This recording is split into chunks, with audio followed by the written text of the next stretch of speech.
there are any children that are watching this, yikes.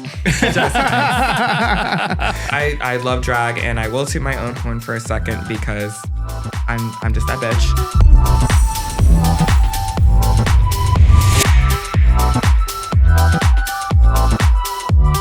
Welcome to an episode of the 𝐤𝐴𝐻 Squad podcast. Thanks for listening.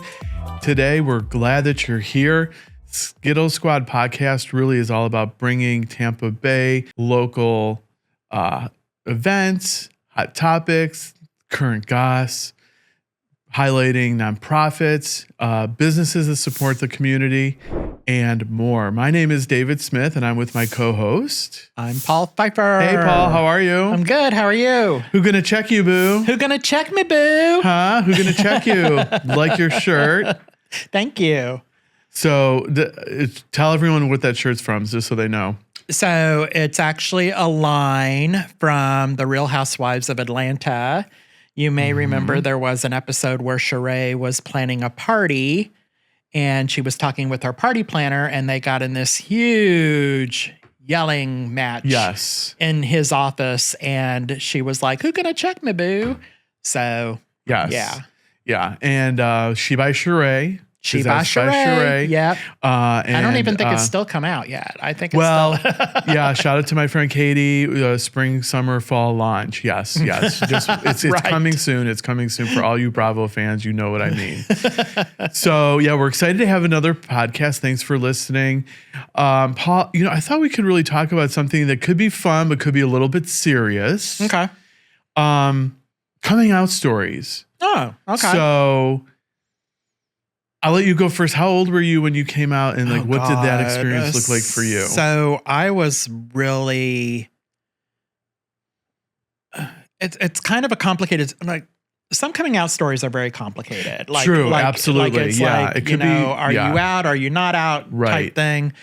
So, and I've mentioned this before. I came from a small town. Mm-hmm. I grew up Southern Baptist, that religion is like, okay, you're going to hell, for every little thing that you do. Right. So, I did not come out until, college, obviously is the time when you start experimenting and you're like, oh, let me try this or let me try that. So I think my first experiences were in college, but I didn't actually come out until about the age of 30. Okay. And the way I did it was I essentially wrote a letter to my mother. Oh, interesting. You wrote a letter. Okay. Yeah, because I lived in Atlanta at the time. Okay. And she was still back in Illinois in my And hometown. what year was that when you were 30? Do you remember? God, math is hard. I don't know. I just am curious, what decade we're talking about. It would have been in the 90s. So around the Will and Grace era, maybe? Yeah. Okay, yeah. Gotcha. So I wrote her a letter and, basically told her that I was gay, and I was actually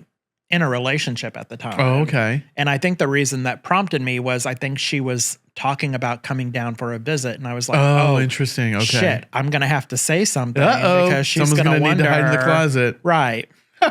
So I wrote her this big letter, and when she got it, she actually text messaged me. Okay. And then gave me a call, and she said, well, I knew all along. Mothers know. That's true. They usually mothers do just know. Yes. So she was like, I love you regardless, but she never got to the point where she was actually in agreement. Okay. I think she was from the old school, it's a choice and you're choosing to live this way. Interesting. Versus, Yeah. I was born that way. Right. Lady Gaga, right. Yeah, right. So I don't think she ever was fully comfortable with it, although she knew, the guys that I was in relationships with, and she got along with them and everything. But I think it was more of my son is choosing this. Okay. Versus, yeah. Oh, I don't have a choice. This is just how I am. Right. Thing, if that makes sense. So wow. What about you? Well, yeah, I didn't write a letter. So this was probably early 90s, and I was just turning 21, and I had a girlfriend for 6 years. Mm-hmm. And we were looking at engagement rings, and we were really excited. We're going to get married. And then I was like, I don't know about this. So Yeah, I sat down with my mom and I told her, and she bawled, but she was accepting of it. It was interesting though. She's like, okay, I'll tell your father for you. And she did. And then my dad didn't talk to anyone for like 3 days. Oh. So he was very upset, but he did come to terms. He did sit me down and he said, I know that this is not a choice for you. I know that you were, born this way. This is not a choice. And I respect your decision. And I was very lucky. I would say, after the initial shock wore off, it was a good experience with my parents. Now, it was interesting because I have 3 younger sisters. Yeah. And I was asked by my parents not to tell them at the same time. Oh, why? Because they felt like my younger sisters, it was just too much of a shock for them. Like they wanted them to be older when they found out. Okay. But it turned into a horrible dynamic because by the time that my youngest sister found out, it had been years that the entire family had been keeping a secret from her that I was gay. Oh. And so she was very upset, understandably. Yeah. Understandably. But, after that wore off, everything was good. I was very, very fortunate when my parents were still alive. They went to my wedding when I got married previously in Miami. And so, yeah, I was very lucky with that. But it's interesting. Everyone does have interesting coming out stories. It's funny because my mother said the same thing. She was like, okay, I know, but don't tell your grandparents. Oh, interesting. So okay. I couldn't say anything to my grandparents. My parents were divorced at the time, and I don't have a relationship with my biological father. So my biological father still doesn't know. Oh, interesting. That I'm okay. gay. So, sometimes because our relationship was so tumultuous, I was like, you know what? I just need to call him up and just tell him just to shock the hell out of him, Yeah. Surprise. Yeah, right. But yeah, I did not tell my grandparents. They all had passed. Yeah. And my parents, they didn't. I really want them to know, but yeah, so I never really was openly out with my grandparents. Yeah, everybody's journey is different. It is. It is. Yeah, I mean, you have some experiences for folks where it's just very easy, transitional, like, okay, I knew, and then horror stories of people like being completely blacklisted from their family and never talking to them again. And so, yeah, it's really, really an interesting topic. We have a fun guest coming up, Morgan 𝐿GBTQ, and maybe we'll ask him about his experience. Yeah. So maybe going a little lighter now. Okay. For our audience and for folks that know Paul, they know that you sometimes go on Facebook. Yep. Facebook, not all that often though. No, maybe once a day max for a couple minutes. Facebook real rabbit holes. Like, do you ever find yourself all of a sudden in a like rabbit hole? Absolutely, all the time. Do you have any favorite reels So, in the last show, I think I mentioned that, a lot of times what I do to unwind is I will go watch TV. I'll put something on just for noise in the background. Right. And then I'm scrolling social media. Right. And a lot of times I'm scrolling reels. Okay. And the thing about, Facebook Reels, as most people know, you watch one video and then all of a sudden you're getting a series of videos that are about the same thing. Right. So the ones that I've been seeing lately have you ever seen the woman who they call her like the aggressive cook? Like she cooks for her family and she does it aggressively. Have seen her. Yes. And she always puts a metric ton of garlic. I have a love-hate relationship with her. Yeah. I do know who you're talking about. So yes. That one, I always watch her whenever, because it's just funny. I mean, she's just like, wash your fucking hands after you handle meat, that kind of thing. Yeah. So I watch those. And then I also, and this ties into our social media manager, Daleen, because she's a part of this community, but I'll get in a Facebook reel rabbit hole with the West Coast Swing dance videos. Oh, interesting. Yeah. Okay, that sounds fun. And you see those. And the thing about the West Coast Swing, and if I say this wrong, Daleen, I apologize. But a lot of times what happens is that they don't know who their partner is going to be Okay. or what the song is going to be. Oh, okay. So they get a random partner, they get a random song, and they have to dance to it. Oh, interesting. And it's a whole competition type thing. So I get sucked down that rabbit hole a lot because I'm like, oh, wow, they're improvising these dance moves and it's really, fascinating. Right. So, and then of course there's the usual like cat videos where, cat videos. People are scaring the hell out of their cats and their cats are doing funny shit and bouncing off the walls. My reels, my algorithm seems to be different. Yeah. What's yours? I feel like my algorithm shows me a lot of men in Speedos or underwear. Oh, well, gee, that's a shocker. Have you had any of those come up on your reels? No, really? Because I'm pure and virginal. Pure. Okay, right. You're married and got you. Yeah, that stuff does not show you don't up on look my at any hot algorithm. men ever. No. So, okay. And I find, and when I do actually click on or see those reels, I think it's obnoxious because I'm like, okay, you all are so full of yourselves that you just want to muscle pose in front of a camera, and that's your reel. Well, we'll have to ask Morgan because he has posted some thirst traps. Morgan has posted some thirst traps for sure. So yeah, that would be a good question to ask Morgan because to me, so you feel like that people like that are full of themselves? I think they're obnoxious and they're full of themselves. Oh wow, okay. Like I don't mind a thirst trap.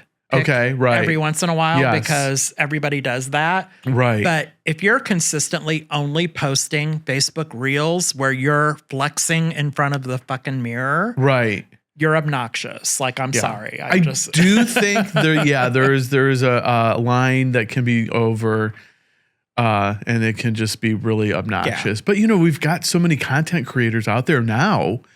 And they're everywhere. That is their primary goal. Is just to post those type of reels, and I think they get a big engagement. Well, I feel like OnlyFans is good for that. Like, go on OnlyFans and do that shit. Well, I have a feeling the things on OnlyFans might be a little different than the Facebook reels. Probably.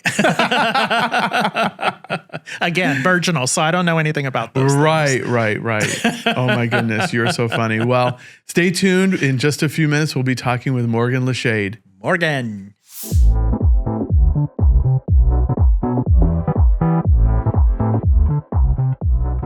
Welcome back. We're excited to introduce our guest, Morgan 𝐿𝐻𝐴DE, a Black queer photographer based in Tampa Bay, Florida, renowned for his captivating work with drag performers and male erotica art. Welcome, Morgan. Yay!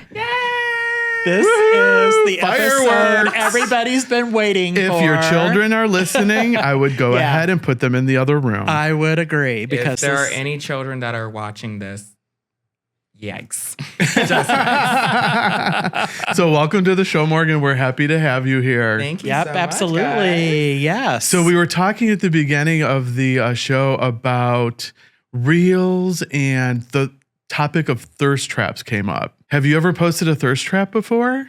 I have posted pictures of myself shirtless, but I definitely would not call those thirst traps. No? Okay. I feel like if you somehow manage to get to my page and you feel anything down there while looking at my pictures, call it quits.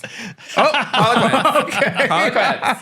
I make this joke all the time. I am with someone with vision impairment for a reason. It boosts my self-esteem. It does great for me. So what do you consider a thirst trap then? Shirtless. Like your photo? A cute little, peek of the underwear or full. Just something that you normally wouldn't post, to solicit a response of like, you know what? I want that. All right. Okay. All right. I think we need to, at this moment, flash up on the video a couple of pictures from your Instagram. Oh my God, here they are. Have you ever posted a thirst trap? Thinking back, I never have. I haven't either. No, I never. I don't know. Is it our age or is it just that? Well, I'm fat, so that's why I don't. Yeah, I would say the majority of my life I've been overweight too, so that's probably why I have not. I mean, hey, bears are a thing. That's true. Well, that's true. That's true. That's true. Go to Sawmill, it's a whole thing. I have never been to Sawmill. Now, I Sawmill, haven't either. for the audience, is a campground, nudist campground, right? Yes. Okay, it's in northern Florida. It's in Dade City. Oh, Dade City. Yes. Okay. Have you been? I have. I've been booked there actually. Oh, cool. Okay. I got to keep my clothes on though. Okay. All Thank God right. for that. Okay. So no, I've never been to Sawmill. I feel like, you keep laughing at me because I say I'm innocent and virginal, but I really am kind of innocent and virginal because Morgan's like, yeah. Someone needs a sip. Someone needs a sip. Because I haven't posted thirst traps. I haven't been to Sawmill. I haven't I'm sheltered, I guess. Oh, is a state of mind. Yeah, I do have a friend that goes to Sawmill occasionally, and all I know is that he likes certain trails better than others. Oh. So Morgan probably understands So what that. goes on in the trails? Well, I mean, I wouldn't actually know. I have never been on the trails. Never been on the trail? I know it's really well. Actually, no. I've been on the trails once, but it was for a photo shoot for a friend. I did not do anything on there. I'm not that kind of girl. I don't do that. But you know what? If you want to observe the wildlife, go for it. So how do you deal with the lighting in those dark trails? We did it during the day. Okay. Nice. Okay, Yeah, got you. I was not gonna be out there at night. Okay. Yeah. All right. I was going to have something poking me and it wasn't going to be a mosquito. So, not me. So how long have you been in photography, or how long have you been doing this with the RuPaul drag queens and the male erotic art? So I started doing this at this place called Liquid Tampa. Do you remember Liquid? I've heard of it, but I've only lived here a couple of years. So Liquid Tampa was a gay bar that was right next to Bradley's. Oh, okay. And one night I came in there after I had graduated from college in Tallahassee. I came down. I was like, oh my God, they have RuPaul girls. And I was just getting into Drag Race. And I asked the one of the owners at the time, his name was Mike. I asked him, like, hey, I like drag. I like RuPaul. Like, can I photograph these girls? And he was like, look at me. He was like, oh, who is this skinny little twink? Like, who the fuck are you? But okay, as long as you don't get in the way, fine. And I started taking pictures of the queens that were there. My very first RuPaul girl was actually Courtney Act from RuPaul's Drag Race season 6. Okay. And then followed by, I think it was Willem from season 4. Yeah, who doesn't love him? Willem's crazy as hell. And then I think I'm getting it mixed up. I think it was either Bianca. I do remember Bianca. Like, I cried working with Bianca. Like, I was crying in the corner because I was like, I loved Bianca Del Rio so much. And she just looked at me. She's like, what the fuck is your problem? Like, what the fuck is your problem? I was like, I love you so much. She's like, okay, if I buy you a shot, will you get the fuck together? I love this story because it really goes to show if you don't ask, the answer is always no. Yeah. You went in there, you asked, and they said, yeah, sure, why not? Yeah, and now look where you are today. But, That's awesome. they were cool with it. They're that like, so as long as awesome. he doesn't cause a problem, we're good. Yeah, Yeah. that is great. You have something in common with Raquel Blue because Raquel on her show said something similar where she went and reached for it and ended up getting it. So it's now, a which common... one is Raquel again? I'm kidding. I love her. Give me a moment to Google her. Yeah, un momento, por favor. Right. So I like that there are people in our community who, this is what I want to do. I'm going to go out and I'm going to grab it and I'm going to do it. Yeah, absolutely. Yeah, that passion is No, I've always, ever since I got turned on to drag in college, I've loved it. I know it's an art form I will never do because there's enough bad drag. There's enough. Right. There's enough. Okay. So don't let me add to it. But I love drag, and I will toot my own horn for a second because I'm just that bitch. Before I got into town, the only people who were doing promos of like drag performers and things like that, it had to be either a well-known pageant queen or an established season queen or something like that. Okay. Yeah. After I arrived, I challenged the notion of like, okay, the younger performers are here on your flyers and are performing. They need to be seen. They need to have professional photos. So after I got around, I pushed the whole, everyone needs to have a professional promo. It makes you look better. It's weird when you have like 3 season queens looking great in their crowns, their gowns and everything. And then you have one girl with their cell phone in their hand. I'm like, and I hate that. So you really set the new standard. I will say that I am the pioneer of that. That is awesome. Take that to the bank. Well, you are a pioneer because even with your Shade Showcase, which we can talk about, you try to bring in different people that aren't typically, let's say, in the limelight or, the I'm hot, gonna get in trouble hot today. thing.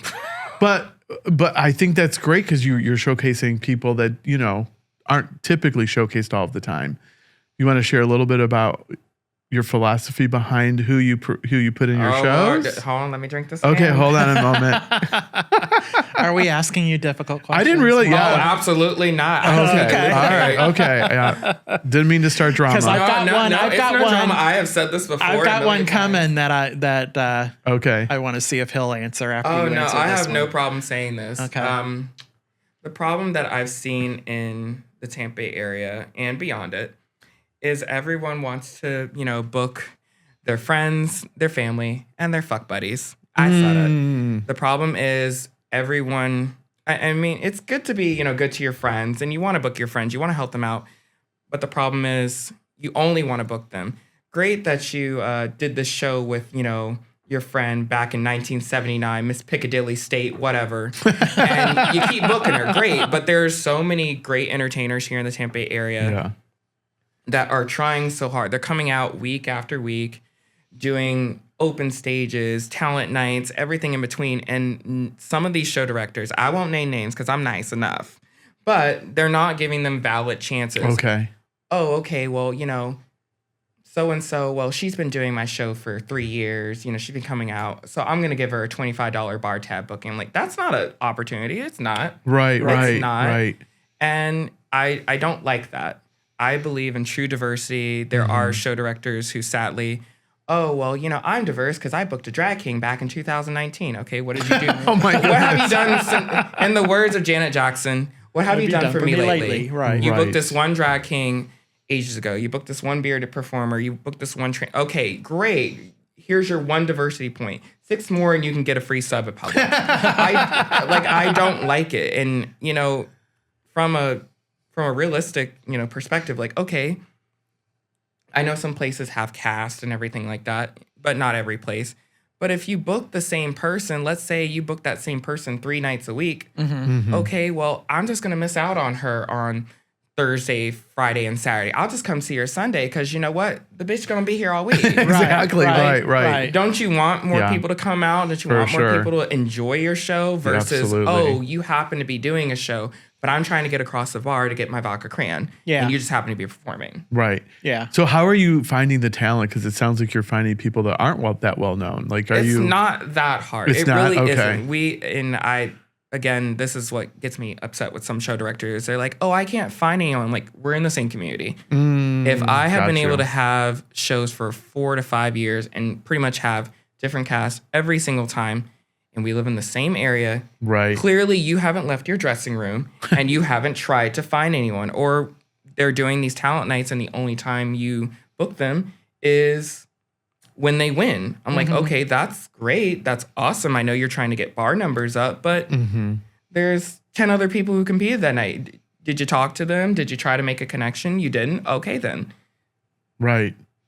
Well, let's talk about when your Shade Showcases are coming up. So I have one that's coming up on April 17th. And then I have another on May 17th. And I have one on May 31st. The one on May 31st, though, is not at my normal spot, which is the garage on Central. That one's actually going to be on the 31st of May at Thirst in Largo. So Yes. it's not a new venue for me because I've been there when it was Quench. Right. But they asked me to do a special Shade Showcase. So I was like, okay, Yeah, that's Why not? awesome. So May 17th at the garage and then May 31st at Thirst. yes. And the Thirst event, is that a fundraiser for Shelter Strong or no? It's not a fundraiser specifically. It's just a show. They have me. You know what? Some people, if you can't do drag, host it. Right. Okay. Damn. So how did you initially get into photography? I mean, were you taking pictures when you were younger or did you go to school or? Actually, both of those things. Oh, okay. So when I was in high school, it was like the start of like Facebook, MySpace, all that other stuff. And I didn't have any friends. I was a little emo kid who walked around in all black from Hot Topic and moped around. Still do. But now I drink. And so I would take pictures of like, like blades of grass and birdhouses and bugs and everything, put it in black and white and call it, art. Nice. Okay. And I got into it. And then when I went to college, I think it was my sophomore year, a professor picked me out. He's like, oh, your work is really good. And he got me enrolled in classes the following semester. And I did it. I couldn't major in it, but I did it anyway. I did a good job. I was going to be his mentee. And then unfortunately he died. Oh, he died. Okay. Well, oh, God rest his soul. Okay. This conversation just took a weird left turn. Right. God rest his soul, but he did pass away. Okay. All right. And then I came back to Tampa and I did the whole liquid thing, with shooting the drag queens and the go-go boys. And I made a thing out of it. And then as of 2020, I became a full-timer. Not from the greatest circumstances, but I became a full-timer. Was it COVID related or? It was. Yes. COVID really changed everyone's life. Did. Right. Yeah. Right. I lost my job. They were downsizing because, hey, Mm-hmm. jobs are limited during downsized COVID. then, yeah. And then I was living off savings for a hot minute. And then in October of 2020, my dad got sick from COVID. And this is before any of the vaccinations or anything like that. And unfortunately, he passed away. Oh, I'm so sorry. I'm good. But he passed away. And it was up to me to kind of take care of my mom, who also got COVID at the same time. And she was a cancer survivor. And I had to take care of her. And I needed some kind of income to kind of take care of myself. Yeah. While, taking care of her. And photography was the only option because there was no way this body was going to get on OnlyFans. Well, I was on your website and I thought I saw OnlyFans link. It's of other people. Oh, me. got It's of you. my artwork. Okay. It's not me. All No, right, I would got make you. no money off of this. Okay, just had to check in. But yeah, that's what happened. I ended up being a full-time photographer from that. And thankfully, I'm in a niche where there's not really a lot of drag photographers. So Yeah. So do you have like showings? Like, do you like have like official like showings with your art, or folks can just find it on your website or? Website mainly. I've done like 1 or 2 art shows. Oh, but okay. it was- Well, I do want to call you out because you did win the Watermark Award for local photographer. So congratulations. Like 2 years in a row, right? Yeah. No, I lost 1 year. Oh, okay. Dylan Todd kicked my ass. Well, okay. She kicked my ass. We love Dylan too. No, so- that's my sis. I love her. She kicked my ass 1 year. But you did win in 2025. I did win this year. Yes. Thank you, DEI. Thank you so much. Oh, jeez. We can say that, right? Of course. Yeah. But, maybe people just love your photography. Okay, no, for real. You're so funny. Well, go ahead, Paul. So my question is, and I don't know if you'll tell us this or not, but you had mentioned bad drag. So who in the community is bad drag? Oh my goodness, what do you the consider drama There is here. no drag? bad drag in the sense of like your drag is bad. Bad drag for me is when you have a nasty ass attitude, you act entitled, and you okay. think you're better than people. And that comes from both the older generation and the newer. My take on that is some of the newer girls, they think, oh, I did a death drop. I'm already an icon. I'm like, no, baby. Okay. Your resume Okay. can fit on a Post-it note with room to spare. And by the same token, there are a lot of older queens who they think, well, I did something back in 1947 and I'm going to coast on that till the day I die. I'm like, no, honey, Okay. no. All right. And you don't get to say these nasty, mean things about the newer girls. Oh, the newer girls don't pad. Or, oh, the newer girl. I was like, okay, things change. Art changes. Right. Don't be an asshole. You're doing your thing. You've done well. Let the newer girl do their thing. So it's about attitude, really. Attitude. And that's coming from an asshole like me. Okay. Okay. Yeah. Bad attitude, Okay. bad. Yes, that's Yeah. bad drag to me. So you do erotica, male erotica, and it's not just photographs, right? Do you also film? Occasionally. It depends on my comfort level. Like, I have to know the person. Okay. I was gonna say. So what is that like? Like, is that Now, are you weird at filming all? for like commercial purposes? No, I mean, I've done it Or- for people for OnlyFans and stuff like that. Oh, Like that. okay. I've never directed a full on porn, so don't get me there. I've been Okay. on porn sets. That's been fun. I'll be eating like, a charcuterie board and watching somebody just get plowed. I'm like, okay. Okay. But no, it's not anything bad for me because I can take myself out of it. Like, I know this is work. Yeah, it's a professional. It's a professional thing. Yeah. I'm not involved in anything that's going on in front of that camera. Right. I'm just filming it. The most I have to do is like, hey, angle a little off, Right. move yourself. I Yeah. don't have to really do anything. Yeah, because the length of things can change depending on the angle. You know what? Well, I feel like at you the would right know angle, better than that I would. anus looks a little prolapse. So let's bring it back. Yeah, it's all about the angle. Yeah, for Exactly. sure. It can make the dick look so much bigger if you just move. Yeah, it's true. Absolutely. So let's talk about your new.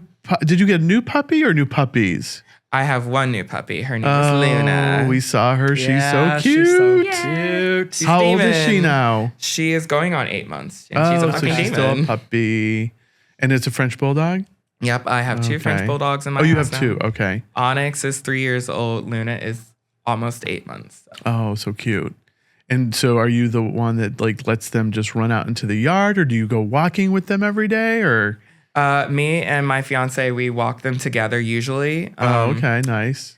Or sometimes we'll just walk Luna separately because she's a little hyper. Yeah. But generally, we do walk them together. Oh, nice. Oh, nice. Yeah. Okay. Yeah, they're cute. Yeah, I think when you have a dog, it like forces you to get out and be active and just kind of move around. Well, because I work from home, I'm usually the one who walks them. Oh, so okay. I don't Unless you have a have doggy door and a fenced-in backyard like we do. All right. Well, then you have Paul's example. Doggy door and fenced in backyard equals Exactly. no walking. Right. They just go out whenever they want to. Oh my gosh, Which I think that's is so very funny. convenient. I want that for, my two children one day.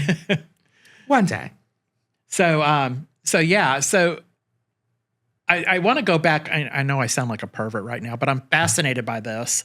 So when you're taking pictures of male erotica, like who are your subjects typically? Like who Other are they? content People that creators come usually. to you, like they come to you specifically because of they know you as a photographer and they say, "Hey, let's."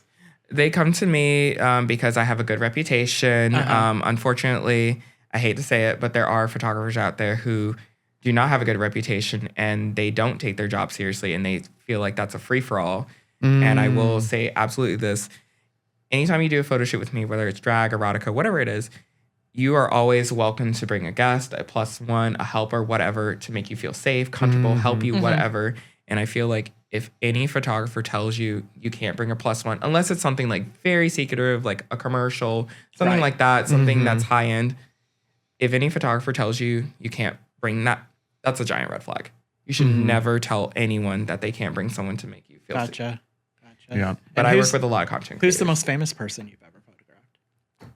Drag Race girls. So any of that, like I know you.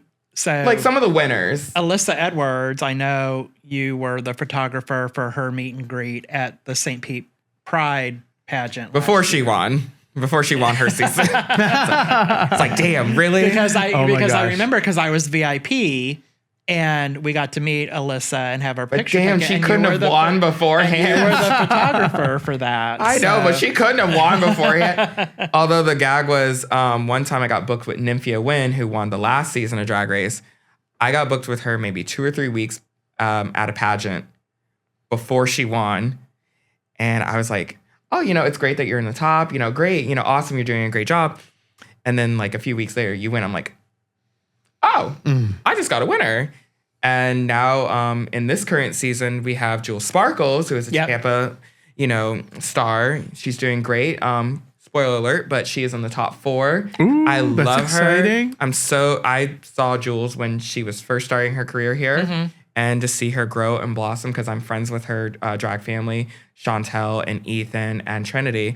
So to watch her do so well, I actually worked with her a few weeks ago in Orlando doing a meet and greet and everything. It was just so nice to see, her just flourish so much. Yeah. So take home the crown, Jules. Take it home, girl. Go, girl. Yes, baby. It's interesting how RuPaul's Drag Race has changed so drastically over the years. Yes. Yeah, I will say I haven't watched recently, but it's amazing how much those queens put into their outfits, their makeup. You know what I mean? So much money. It's like people don't realize that it's a huge take out financial loans. expenditure to be on that show. Well, so Raquel Blue, because we're sponsoring her in the pageant, showed me her gown that she's planning on wearing. Oh, cool. And it cost a pretty penny. So, Wow. So it is an investment. Yeah. And that's why they need sponsors. Right. Because it's very expensive to participate in drag shows. It's expensive to be in pageants. It's, And that's why we have to pay our entertainers, like, not to segue, but like, no, this these is show great. directors, these managers, they have to understand. I know bars have to make money. I know they have, requirements and things like that. But you just can't tell these drag entertainers, oh yeah, come out and do 3 numbers for $50. You just can't do that. No, that's not. It's so disrespectful, and you don't understand the cost. Just like how what you're doing, no one can see the setup right now other than this, but like there's so much equipment over here. There's so much money. There's so much money in what I do. There's so much money in what they do. You have to understand that drag cost. I have drag in my house. I've bought drag jewelry just to have it in the house. Jewelry sets alone, just for a ring and some earrings, that's running anywhere from $80 to $100. Right. And then you're asking girls to have multiple sets of them. Right. But then you're going to tell them, hey, you're going to perform for tips. Like, no. Wow. Yeah. That's And nowadays with cash being so limited, I mean, people don't carry cash. And that's So fine. I feel like you tips have went Venmo, down. Cash Out. Like, you can. Yeah. People need to tip. No, absolutely. No, for sure. I mean, when I go to a drag show, I always tip, and I usually tip like a lot. Yeah, me too. When the dancers or the performers are there, because Okay, so at my show, tip me a 20, okay? As you can see, my drag is not that good. Well, didn't you recently post something about if you don't tip your bartender, you're not... Oh, you don't deserve to get laid. You don't deserve to get laid. Absolutely. Right. You do not deserve to get laid. Yeah. Bartenders, they work so hard. Me I too. always tip the Yeah. bartender. Do No, people I'm just not- saying. So you people- deserve to get laid. So Yeah. do people not tip? Some the people don't bartender? tip. Some people are very Really? cheap. Some people don't tip. Wow. Yeah. Like Okay. this person is making it possible for you to have the liquid courage to go up to that guy who's clearly a 9 and you're a 3, but you are balls. Like, you know what? I've had enough vodka crayons to talk to this 9 and I'm a 3. That's hilarious. So that's like, my life. No, I know. I just figured everybody did that. Like, No, that was just common. people are I get it, and like financially, like it's hard times. I get it. Right. But if you're going out to a bar, Yes. you already know the drinks are cheap. Like if your drink is $5, tip $2. If your drink Right. is $6, tip $3. Right. You don't have to drink yourself under a table, but remember they have bills too. They have Right. things to do. Yeah. They have to buy like, new jock straps to wear during their Well, that's true. I usually like to give a big tip at the first drink and then lower it as I continue. That's still fine. You're still Yeah. tipping. But yeah. So anyway. They have jock straps to buy. Yes, they do. And what is the reasoning behind that? Is if you tip big, you get better drinks? Yes. Okay. Usually. Yes, typically. And sometimes, I mean, at my age now, I think maybe my max is 2 or 3. So, I mean, I'm just kind of just tipping large, but That's yeah. fine if you Back only in wanna the drink olden 2. days when I used to drink 10 martinis at a time. Yeah. Then. 10? Oh, yeah. 10. Oh, so you yeah. used to be like a certain person we know. Oh, baby. 10? Certain person? Who Certain would that people. be? Who What Oh, you people- going home certain with after people we 10 know. drinks? Let's just say that there was a moment once where I landed on the beach. I was in Miami. Oh, okay. Yeah. What and, were their names? Yeah, and everyone found me, and I made it home safely. And we were drinking out of gold chalices that night. So, anyway. We all have alcohol stories that we could. Oh, yeah. I have sure. never drank 10 drinks in a night. And the thing of it is, I want to say I'm exaggerating, but unfortunately, I'm not. Yeah. No, I mean, I'm a child I god. remember when I first started college, Uh-huh. and the college, actually, it was a college in my hometown because my hometown does have a college. And I got so into the party scene there that I would start drinking as soon as I got up in the morning, and I would not stop until I was passed out late at night. But this was when you were in your 20s, Yeah, right? yeah. And what early town was 20s. that? Early 20s. Yeah. A small town in mid-Illinois. Illinois. Okay. Yeah. Right, makes so, sense now. But what kind of woke me up was, we all piled up in my car, went to spring break to Daytona Beach, and we had 6 or 8 people in one hotel room. And the cops were knocking on doors because you could only have a certain number of people in your room. And I remember we were playing some sort of drinking game, and I drank a whole bottle of vodka straight Oh, wow. out of the bottle. And Okay. I woke up in my car the next morning. I didn't know how I got to my needs car. Like I totally blacked out. So that was a wake up call for me. Right. And I was like, okay, I need to stop because that does run in my family. Alcoholism does. Well, at run least in you my family. had that wake up call. Yeah. So I had You that realized, wake up call. and that's awesome. For sure. Yeah. So I think we all have those type of stories. Yeah, I would say I have one or maybe 1,000. Yeah, I have some. I lived in Miami for 20 years. Half of that time single. So yeah, I had a lot of fun. Y'all are more seasoned than me. I didn't do that. Well, we're older than you, so we. I said seasoned. I said seasoned, not older. I love that. Seasoned. Kind of like spicy. Exactly. A little oregano, a little adobo, seasoned. Well, doesn't Chris' shirt, who's going to be our next guest, I think his shirt says seasoned. Oh yeah. Look at me segueing the next guest. Yeah, so that's a good segue into the next guest. Watch our next episode. But you had your moments, and that's fine. I never had those moments because I was usually the voice of reason at all the parties. Oh, interesting. So I didn't really get to do anything. Okay, and now look at you. I was really so innocent in college. Like I didn't do all the stuff that I was supposed to do. Wow. Like I started off on wine coolers and crap. Like just no. Okay. I was not bad in college. Like, do you remember Strawberry Hill? Oh yeah, I remember Strawberry Pink. Hill. I wouldn't drink it though. I hated it, but I remember it. Although I did drink Mad Dogs. Yeah, we did Mad Dog too. But that was my group's way of like, so you're gonna drink trash liquor so that you can appreciate good liquor. Got it. Okay. Yeah. So they had me do that for 2 weeks, and I hated it so much. Yep. My insides were on fire. Mad Dog will tear you up. Wow. And the original Four Loko, the original that had sugar and Satan's piss in it, like just the stuff that would kill you. Oh my goodness. Like Four Loko could kill people back in the day. Wow. It can't kill Was it anything anybody like Fireball or anything like that, or? I drink Fireball, but like Four Loko back in the day when it had everything in it could kill you. Oh wow. People did die from it. Wow. And we drank it anyway. So it was kind of like, in our generation, like moonshine? like Everclear. Have you ever had Everclear. Yes, I've had that. Which is like 100% alcohol. Which is very and dangerous. Some idiot always at some party would decide to would drink bring some it. of it straight. Oh yeah. Yeah. Right. Yeah. People used to drink like a Four Loko if they couldn't drink in the club or they didn't have enough money because Four Loko was like $3 for a can. Just, hey, I'm gonna sit in the car. I'm gonna chug this thing. I'm gonna go in that club. I'm gonna make an ass out of myself. I'm probably gonna suck 18 dicks, and I'm just gonna be done. That wasn't me. I was Demir. I only sucked 10. I only sucked 10. Check. Oh my gosh, that's so funny.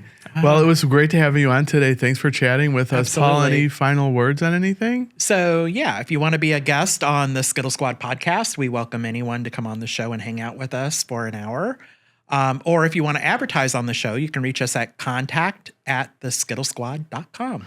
And then, Morgan, any socials you want to throw out there where people can see and find you? Okay, sure. At Black Rose Photog for the drag for me on Instagram, Nice. or Black Rose Photog Boys for the male content. Okay. As far as Instagram, and then blackrosephotog.com for just my actual regular website. And then if you just see me out in the bars, say hello to me. Say, why are you like this? I saw you on Skittle Squad, and I noticed that their page is now non-existent after your episode. So I warned you. That's true. You did. Well, like all these Yelp reviews, like, we just liked it up until episode such and such. Right. All right. And then you can always see us on any of our socials at the Skittle Squad Podcast. YouTube, TikTok, Instagram, Facebook. Follow us. We are creating these shows for you. You watching keeps us here. So subscribe and like, and we'll see you next time. Bye. Bye. Yay!